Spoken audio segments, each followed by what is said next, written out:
এক ভাই প্রশ্ন করেছেন, পাত্রীপক্ষ অনেক টাকা লিখে দেয় কাবিননামাতে, যদি বিয়ে ছাড়াছাড়ি হয়ে যায় তাহলে সেই পরিমাণ টাকা পাত্রপক্ষকে দেওয়া লাগবে কি?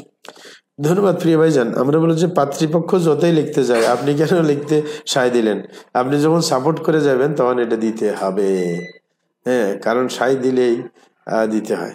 হ্যাঁ, মুসলমান যেটা একরার করবে, স্বীকার করবে, সেটা দিতে বাধ্য সে।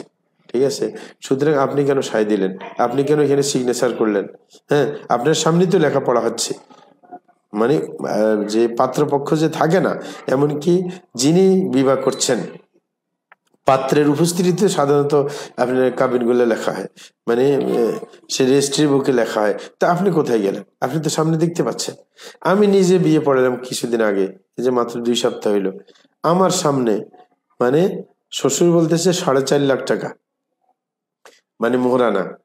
ছেলে আমার সামনে বললো, একবারে সামনাসামনি, বিয়ে পড়ে দিছি তখন, ওই যে ইজাব কবুলের পয়েন্টে আসি, ছেলে বলতেছে না তো, এই কথা হয়েছিল তো 4 লাখের। তা আমি মেয়ের বাবার দিকে তাকাইলাম যে এটা কি হলো। উনি বলতেছেন 4 লাখ, আপনি বলছেন 4.5 লাখ। পরে বলে আচ্ছা ঠিক আছে, তুমি যখন বলছো যে 4 লাখ, 4 লাখে হোক। তো আপনি আপনি কেন চুপ করে থাকেন? আপনি 10 লাখ 20 লাখ লিখে দিলে আপনি কেন মানে যাবেন? না, আপনার হুঁশ থাকতে হবে, কারণ এটা দিতে হবে। তো এটা তো পাও না যে তালাক দিলে দিতে হয়। এইভাবে মরে গেলে তো আপনি দিতে বাধ্য, এগুলো তো সে তার পাও না। তো সুতরাং আপনি তালাকের চিন্তা কেন করেন শুধু? হ্যাঁ, সুতরাং প্রত্যেকে নিজের ব্যাপারে সতর্ক থাকতে হবে। জাযাকুমুল্লাহু খাইরান।